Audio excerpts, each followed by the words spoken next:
قد افلح من تزکا وذکر اسم ربہ فصلی بل تؤثرون الحیاۃ الدنیا والآخرۃ خیر وابقی.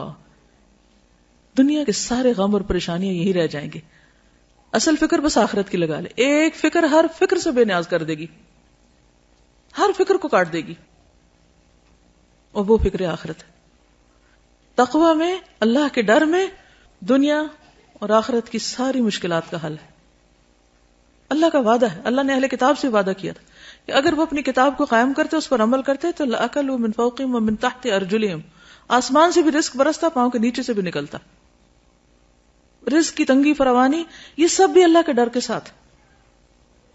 اللہ سے ڈرنے والے بن جائیں, گناہوں سے بچیں, ساری مشکلات آسان ہو جائیں گی. لیکن یہ نقطہ ہمیں سمجھ میں نہیں آتا. انسان کے رزق میں رکاوٹ اس کے اپنے گناہوں کی وجہ سے ہوتی, انسان پہ حالات کی تنگی اس کے اپنے گناہوں کی وجہ سے ہوتی ہے. تو ہم سب کو نحوستیں باہر سے نہیں اندر سے دیکھنی چاہیے. سب سے بڑی نحوست گناہوں کی نحوست ہے, اللہ کی نافرمانی کی نحوست ہے. جس جگہ پر نماز نہ پڑھی جائے وہ جگہ منحوس ہو جاتی. تو یہ دیکھیں کہ کہاں گناہ ہو رہے ہیں. اگر ہمارے گھروں میں ہر وقت میوزک بج رہا ہے, اور رحمت کے فرشتے کہاں سے آئیں گے؟ ہر طرف تصویریں لٹک رہی ہیں, رحمت کے فرشتے کہاں سے آئیں گے؟ خیر و بھلائی کہاں سے ہوگی؟ اگر رشوت کا مال آ رہا ہے, سود کا مال آ رہا ہے, حرام مال آ رہا ہے, کسی یتیم کی غصب کی زمین پہ گھر بنا کے رہ رہے ہیں, رحمتیں کہاں سے برسیں گی؟ نحوست تو یہ ہے, ان خرابیوں کی نحوست ہے, ان حرام کاریوں کی نحوست ہے جس کو ہم نہیں سمجھ پاتے, اور ہم بلیم کرتے ہیں دوسروں کو. اس نے نظر لگا دی, اس کا قدم ایسا پڑ گیا, فلاں کی وجہ سے مصیبت آ گئی. مصیبتیں اندر سے اٹھتی ہیں, ان کی فکر کرنے کی ضرورت ہے. ہر گندگی کو اپنے اندر سے نکالنے کی ضرورت ہے, چاہے وہ شرک کی گندگی ہو, جو قرآن مجید میں آتا ہے نا, فَاجْتَنِبُوا الرِّجْسَ مِنَ الْأَوْثَانِ, بتوں کی گندگی سے بچو. اگر گھر میں بت رکھے ہوئے ہم نے تو نحوست تو آئے گی, رحمت کہاں سے آئے گی؟ تو عربوں کے ہاں عموماً جب فال لیتے تھے تو پرندوں سے لیتے تھے.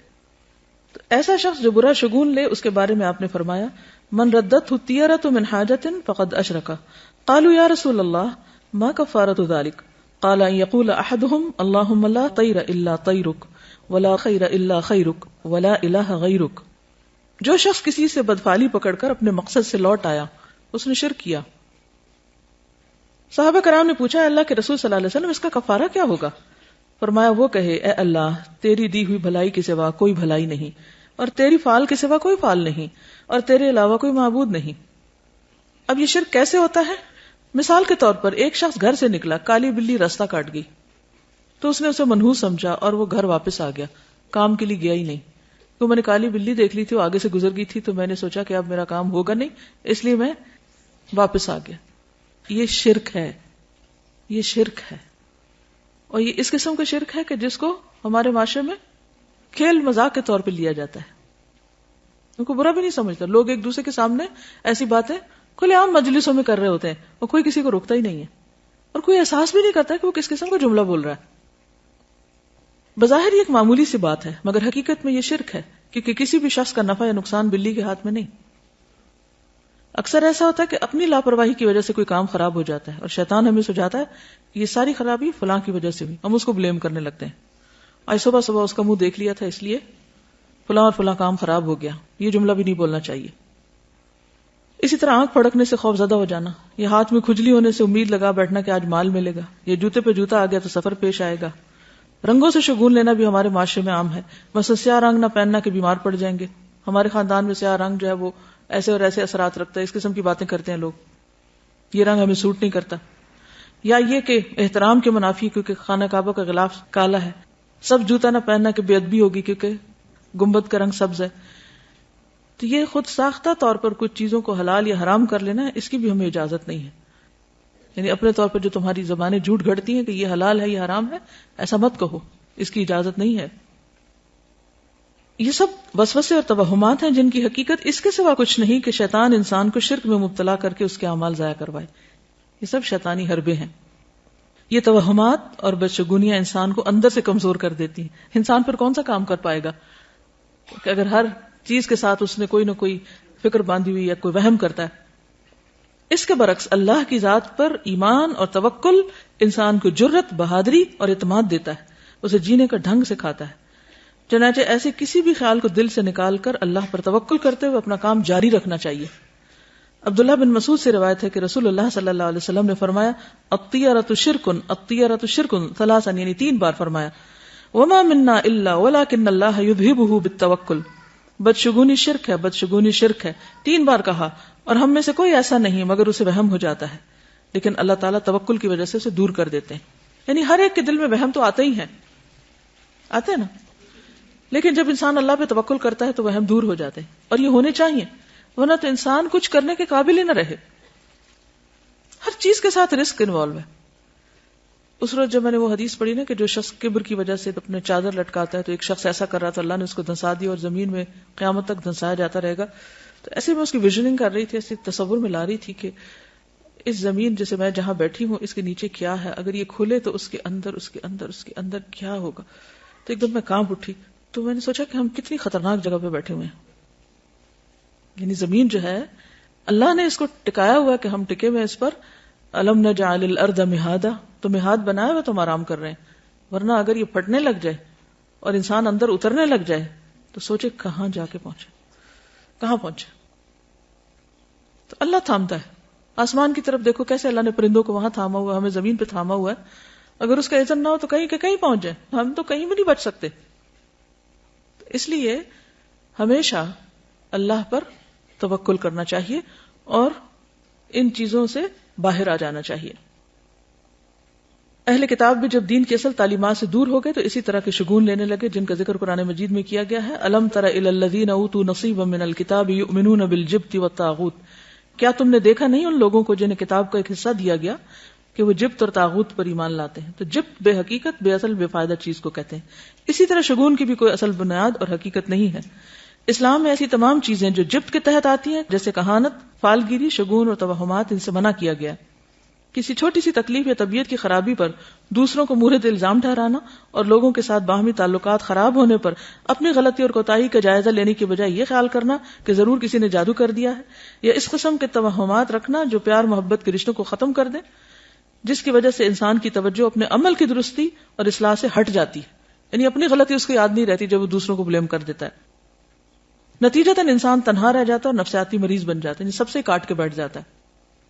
کسی بھی غیر معمولی صورتحال میں ہر قسم کے شر سے بچاؤ کے لیے بطور علاج مسنون اذکار اور دعائیں پڑھنی چاہیے. صبح شام کی دعائیں وغیرہ اور جو دیگر اذکار ہیں ان سے کام لینا چاہیے. پھر اسی طرح حضرت ابو ہریرہ سے روایت ہے، صحیح بخاری کی روایت ہے کہ آپ صلی اللہ علیہ وسلم نے فرمایا لا عدوى ولا طیر ولا ہام ولا سفر وفر من المجذوم كما تفر من الاسد. مرض کا لگ جانا، نحوست، الو اور سفر کچھ نہیں، اور جزامی سے اس طرح بچو جس طرح شیر سے بچتے ہو. تو اصل بات یہ ہے کہ عربوں کے ہاں کچھ ایسی چیزیں رائج تھیں کہ جن کی وجہ سے وہ بہت زیادہ پریشانیوں کا شکار رہتے تھے. تو نبی صلی اللہ علیہ وسلم نے ان چیزوں کو بے حقیقت بتائی، جو ہم نے پڑھا نا جبت، بے حقیقت، بے فائدہ چیزیں، تو ان میں ان چیزوں کا کچھ ذکر ہے. اب آپ دیکھیے کہ نبی صلی اللہ علیہ وسلم کا یہ جو قول ہے ہاما، کیا مطلب ہے اس کا؟ ہاما کوئی چیز نہیں. جب نظر کا وہ دم پڑھتے ہیں نا، جو دعا پڑھتے ہیں اعوذ بکلمات اللہ التامات من کل شر و شیطان و ہامۃ، وہ وہاما نہیں ہے، وہ ہاما الگ الگ ہے، وا اور ہاما. تو یہ ہاما کیا ہے؟ تو بقیہ کہتے ہیں کہ میں نے محمد بن راشد سے یہ بات پوچھی کہ یہ کیا چیز ہے. تو انہوں نے کہا کہ جاہلیت میں لوگ کہا کرتے تھے کہ جب بھی کوئی شخص مر جاتا ہے اور اسے دفن کیا جاتا ہے تو اس کی قبر سے ایک الو نکلتا ہے. یہ دور جاہلیت کی ایک سوچ ہے. بقیہ کہتے ہیں میں نے سفر کے متعلق پوچھا تو انہوں نے کہا جاہلیت کے لوگ سفر کے مہینے کو منحوس خیال کرتے تھے. وجہ تو پیچھے آپ پڑھ ہی چکے ہیں، اس میں جنگ و جدل بہت ہوتی، قتل و غارت ہوتی، گھر خالی ہو جاتے، تو ان سب چیزوں کو منحوس قرار دیتے. تو نبی صلی اللہ علیہ وسلم نے فرمایا سفر کچھ نہیں، یعنی اس کی نحوست نہیں ہے. محمد بن راشد کہتے ہیں کہ میں نے ان لوگوں کو بھی سنا جو کہتے ہیں کہ سفر ایک پیٹ کے درد کا نام ہے، یعنی ایک بیماری ہے، اور وہ لوگ کہا کرتے تھے کہ یہ متعدی ہوتا ہے، یعنی دوسروں کو لگ جاتا ہے. تو آپ نے فرمایا کہ سفر کی کوئی حقیقت نہیں. ٹھیک ہے، تو یہ جو حدیث ہے نا لا عدوى ولا طیر ولا ہام ولا سفر، یہ سب بے حقیقت چیزیں ہیں، جبت ہے. ٹھیک ہے. اشہب کہتے ہیں کہ امام مالک سے رسول اللہ صلی اللہ علیہ وسلم کی قول لا سفر، سفر کچھ نہیں ہے کے بارے میں سوال کیا گیا تو انہوں نے کہا کہ اہل جاہلیت سفر کے مہینے کو 1 سال حلال کر لیتے اور 1 سال حرام کر دیتے. تو نبی صلی اللہ علیہ وسلم نے فرمایا سفر کچھ نہیں ہے. ابن عباس کہتے ہیں، یہ صحیح بخاری کی روایت ہے، کہ عرب سمجھتے تھے کہ حج کے دنوں میں عمرہ کرنا روئے زمین پر سب سے بڑا گناہ ہے. کیا سمجھتے تھے عرب دور جاہلیت میں؟ کہ حج کے مہینوں میں عمرہ نہیں کیا جا سکتا، بہت بڑا گناہ سمجھتے تھے اس کو. یہ لوگ محرم کو سفر بنا لیتے اور کہتے کہ جب اونٹ کی پیٹھ سستا لے اور اس پر خوب بال اگ جائیں اور سفر کا مہینہ ختم ہو جائے، یعنی حج کے ایام گزر جائیں، تو عمرہ حلال ہوتا ہے. پھر جب نبی صلی اللہ علیہ وسلم اپنے صحابہ کے ساتھ چوتھی کی صبح کو یعنی ذوالحج کی 4 تاریخ کو حج کا احرام باندھے ہوئے آئے تو آپ نے انہیں حکم دیا کہ اپنے حج کو عمرہ بنا لیں، پہلے عمرہ بھی کریں. یہ حکم عرب کے پرانے رواج کی بنا پر صحابہ پر بھاری گزرا کہ اچھا، کیونکہ دور جاہلیت میں وہ اس مہینے میں عمرہ نہیں کرتے تھے، حج کے مہینے میں. تو اللہ سبحانہ وتعالیٰ نے ان کو اکٹھا کر دیا وَأَتِمُّ الْحَجَّ وَالْعُمْرَةَ لِلَّهِ، اور نبی صلی اللہ علیہ وسلم نے بھی حج تمتع کو بہتر قرار دیا، افضل قرار دیا. اسی لیے عبداللہ بن عمر جو تھے وہ اپنے والد سے ناراض ہوئے تھے کہ نہیں، میں تو تمتع کی نیت کروں گا میں، کیونکہ دور جاہلیت کی اس رسم کو بھی کاٹا جا رہا تھا. ہم ویسے پڑھتے ہیں، کہتے ہیں واٹ اے بگ ڈیل، یعنی کہ کیوں اس کو اتنا اسٹرکٹلی لیا جا رہا ہے. اور آپ نے یہ بھی فرمایا کہ قیامت تک کے لیے حج اور عمرہ اکٹھے ہو گئے ہیں. تو یہ عربوں کی دور جاہلیت کی رسم کے خلاف تھا. تو اس پر صحابہ پر یہ بات بھاری گزری. تو انہوں نے پوچھا یا رسول اللہ، عمرہ کر کے ہمارے لیے کیا چیز حلال ہو گئی؟ فرمایا تمام چیزیں حلال ہو جائیں گی، پھر حج کے لیے احرام دوبارہ باندھنا ہوگا، کیونکہ وہ تو ایک ہی احرام پہن کے آتے اور اسی میں حج کرتے تھے. تو یہ جو اونٹ کی پیٹھ کے بال اگنا دوبارہ کا مطلب کیا ہے کہ جب حج کا سفر ایک دفعہ آ گئے تو پتہ نہیں کہاں کہاں سے لوگ آئیں گے. الا کل دامر یاتین من کل فج عمیق. تو اتنا سفر کرتے تھے کہ اونٹوں کی پیٹھوں کے بال جو تھے وہ بےچارے گھس گھس کے بالکل ننگی ہو جاتی تھی. پھر وہ لا کے چھوڑ دیتے، وہ مہینہ حج کے مناسک وغیرہ ادا ہو رہے ہیں لیکن عمرہ نہیں کرتے تھے. اتنے میں دوبارہ بال آ جاتے تھے، یعنی کہ واپسی کی تیاری شروع ہو گئی. تو کبھی وہ محرم کو سفر بنا لیتے کہ یہ تو حج کا مہینہ نہیں ہے اس لیے اس میں ہم عمرہ کر لیتے ہیں، اور پھر جو اصل سفر ہوتا اس کو محرم قرار دے دیتے. اس کو قرآن مجید میں کیا کہا گیا؟ سورۃ التوبہ آیت 37، انما النسیء زیادۃ فی الکفر. نسی کیا ہوتا تھا؟ مہینوں کا عدل بدل. یضل بہ الذین کفروا، اہل کفر اس سے گمراہ کیے جاتے، یعنی کرنے والے تو چند ایک ہوتے، باقی سب کو بھی مس لیڈ کرتے. یحلونہ عاما ویحرمونہ عاما، کسی مہینے کو 1 سال حلال کر لیتے اور اگلے سال اسی کو حرام قرار دے دیتے. تو عموماً حرام مہینے کو اپنی مرضی کرنے کے لیے حلال کر لیا کرتے تھے. اور اس کی ضرورت کیوں پیش آتی؟ تاکہ وہ جو دور جاہلیت کے توہمات اور غلط رسمیں تھیں ان کو پورا کر سکیں. لیواطئوا عدۃ ما حرم اللہ، تاکہ گنتی پوری کریں جو اللہ نے حرام قرار دیا. فیحلوا ما حرم اللہ، تو صرف اس گنتی پوری کرنے کے لیے اللہ کی حرام کردہ چیز کو اپنے ہاتھ میں لے کر اس کو حلال کر دیتے. زین لہم سوء اعمالہم، ان کے اعمال ان کے لیے خوبصورت بنا دیے گئے. واللہ لا یہدی القوم الکافرین، اللہ کافر قوم کو ہدایت نہیں دیتا. تو سفر جو ہے اس کی کوئی حقیقت نہیں. اور کس چیز کی حقیقت نہیں؟ حامہ کی نہیں. ٹھیک ہے، حامہ کیا ہے؟ الو، ٹھیک، جو قبر سے نکلتا ہے. اچھا، یہ جو تصور تھا نا کہ مردہ جو ہے اس کے اندر سے الو نکلتا ہے، تو پھر وہ کہتے ہیں کہ وہ الو گھر میں آتا ہے اور آ کے مردے کی باتیں بتاتا ہے کہ اس کے ساتھ کیا ہوا ہے. یعنی اس قسم کی خرافات بھی ہیں. اور پھر یہ بھی کہا جاتا ہے کہ مقتول کی کھوپڑی سے پرندے کا نکلنا اس وجہ سے ہے کہ وہ پھر پیاسا بھٹکتا رہتا پرندہ جب تک کہ انتقام نہ لے لیا جائے، یعنی مقتول کا انتقام نہ لے لیا جائے. تو وہ آوازیں نکالتا ہے اور لوگوں کو کہتا ہے. وہ ایک خاص پرندہ تھا کروان، جس کی طرف یہ بات منسوب کی جاتی ہے، کیونکہ وہ بولتا ہے پرندہ، تو پھر اس کا بولنا جو ہے وہ اس کو منحوس سمجھا جاتا ہے. اور الو کے بولنے کو بھی کہ جہاں جس گھر میں الو بولے گا وہاں سے کوئی بندہ مر جائے گا یا کوئی جانور مر جائے گا، یہ بھی ان کا خیال تھا. جس طرح ہمارے ہاں بلیوں سے شگون لیتے ہیں جب وہ روتی ہیں. کبھی روتی بلی کو سنا؟ تو اس وقت کیا خیال آتا ہے؟ خوف آتا ہے نا. اچھا، کیا خوف آتا ہے؟ کہ کوئی مصیبت آنے لگی ہے. نہیں، کوئی مصیبت نہیں آتی اسے. ٹھیک ہے، اس وقت اپنے دل کو مضبوط کیا کریں. اب یقین کیجئے کہ اگر صحیح دین پر آپ عمل کریں گے نا تو آپ کے اندر سے خوف نکل جائے گا. آپ اس وقت یہ سوچا کریں کہ اللہ کے اذن کے بغیر کوئی نقصان ہو ہی نہیں سکتا. بلی بیچاری کو کیا خبر کہ اس نے کس چیز پہ رونا ہے. اس کو کہاں سے خبر ہوگی کہ آنے والی کو مصیبت؟ وہ بیچاری اپنی تکلیف سے روتی ہے اور ہم اس سے اپنی تکلیف کی طرف لے جاتے ہیں، کیونکہ ہم ہر چیز کو پرسنل لے لیتے ہیں نا. کوئی کسی کی بات کر رہا ہو تو ہم اس کو اپنے اوپر لے جاتے ہیں. اس کی تکلیف دور کرو، وہ بیچاری اپنے رونے میں رو رہی ہے اور ہمیں اپنا رونا پڑ گیا. اس کے علاوہ اور کس چیز کی حقیقت نہیں. یہ جو پرندوں وغیرہ سے بھی بدشگونی لیتے ہیں، ہاروسکوپ سے لیتے ہیں.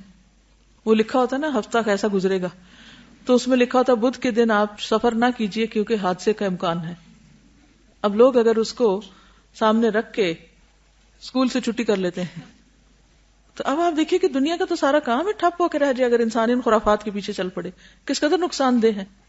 تو ایسا سوچنا اور ہاروسکوپ پر یقین رکھنا یہ کفر ہے، شرک ہے. اور کس قدر افسوس کی بات ہے کہ کھلے عام بعض اوقات ان چیزوں کو پروموٹ کیا جا رہا ہوتا ہے اور لوگوں میں کوئی حلال حرام کی پھر تمیز ہی نہیں رہی، جائز ناجائز کی تمیز نہیں. اور اس طرح شیطان ہمارا ایمان اچک کے لے جاتا ہے. اور اگر شرک ہو جائے، ایمان میں خرابی آ جائے، تو آپ سوچئے کہ پھر تو نمازیں بھی گئی، حج بھی گئے، عمرے بھی گئے، صدقہ خیرات، ہر چیز ضائع ہو گئی. کس قدر خسارے کا سودا ہے. شیطان بڑا چالاک دشمن ہے. وہ وہاں جا کے حملہ کرتا ہے کہ جڑ کاٹ دیتا ہے، باقی آپ جتنی مرضی تھکتے رہیں، تھکیں دن رات، قبول تو ہونا نہیں. وہ تو سب ضائع ہو جائے گا شرک کے ساتھ. تو اس لیے ان چیزوں کے بارے میں معاشرے میں جو غلط فہمیاں پائی جاتی ہیں، یا لوگ صرف فن کے طور پر یا کھیل کود کے طور پر ان چیزوں کو اپنائے ہوئے ہیں. کچھ لوگ کہتے ہیں نا we are not serious, we just enjoy reading, کہ ہم بس خوش ہو رہے ہیں پڑھ کے، لیکن اندر اندر سے مان بھی رہے ہوتے ہیں. ایک ہلکی سی وہ اندر ہوتی ہے ڈر کسی کیفیت. کچھ لوگ تو شادی کے پلان نہیں بناتے جب تک، اب تو خیر ساتھ ویدر بھی دیکھتے ہیں، لیکن چلے ویدر فور کاسٹ ایک مشینی عمل ہے، وہ یہ نہیں سمجھتا کوئی کہ غیب کا علم ہے. لیکن ان چیزوں پر تو پھر ایک طرح سے غیب پر ایمان لانے والی بات ہے.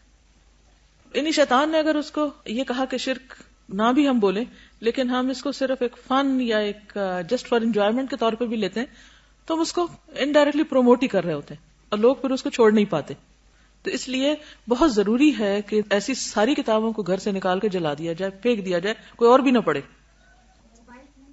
موبائل فون پہ آتا ہے، استغفر اللہ. یعنی کہیں نہ کہیں سے کوئی نہ کوئی جو جدید ذرائع کمیونیکیشن ہے ان کے ذریعے بھی لوگوں کو انوالو کر لیا گیا. تو آپ دیکھیں نا کہ کس قدر خرابی ہے، کہ بچنا کس طرح مشکل ہو گیا. آپ صلی اللہ علیہ وسلم فرمایا تھے کہ میری امت میں شرک کس طرح داخل ہو جائے گا، جیسے سیاہ رات میں سیاہ پتھر پر سیاہ چونٹی، کہ نظر بھی نہ آئے، پتہ بھی نہ چلے. دیکھیں اس قسم کی جو بھی چیزیں ہوتی ہیں نا، اس میں اگر آپ یہ کہیں کہ ہم پورا یقین نہیں رکھتے تو اس کی وجہ سے شک میں مبتلا ہونا بھی غلط ہے. تو شک والی چیز کو بھی چھوڑ دینا چاہیے. پھر اسی طرح بیماروں سے نفرت کرنا اور یہ سوچنا کہ یہ ضرور بیماری مجھے اس سے لگ گئی ہے یا لگے گی، یہ وہم بھی نہیں کرنا چاہیے. کیونکہ آپ دیکھیے کہ جب ایک وائرس پھیلتا ہے تو ہر ایک کو تو نہیں لگتا نا. اگر صرف وائرس ہی لگنا ہے تو پھر تو کوئی نہ بچے، لیکن پھر بھی کچھ لوگ بچ جاتے ہیں. اس کا مطلب ہے کہ اصل چیز وائرس نہیں ہے، اللہ کا اذن ہے. اگر اللہ کا اذن ہوگا تو بیماری لگ جائے گی، ورنہ نہیں. تو اس میں بھی انسان کو ڈرنا نہیں چاہیے. اپنے اندر وہ اگر کیفیت شیطان ڈالے بھی دل میں کہا ہے اس سے تمہیں لگ جائے گا، تو اس پہ کنٹرول کرنا چاہیے، احتیاط کرنی چاہیے. کیونکہ حدیث کے آخر میں ہے نا وَفِرَّ مِنَ الْمَجْذُومِ كَمَا تَفِرُّ مِنَ الْأَسَدِ، اور جزامی سے اس طرح بچو جیسے شیر سے بچتے. نہیں جان بوجھ کے آپ وہاں ہاتھ نہیں ڈالیں، لیکن اگر کسی کو لگ جائے تو یہ نہ سمجھے کہ اس چیز کے اندر یہ طاقت تھی تو اس سے مجھے لگ گئی ہے.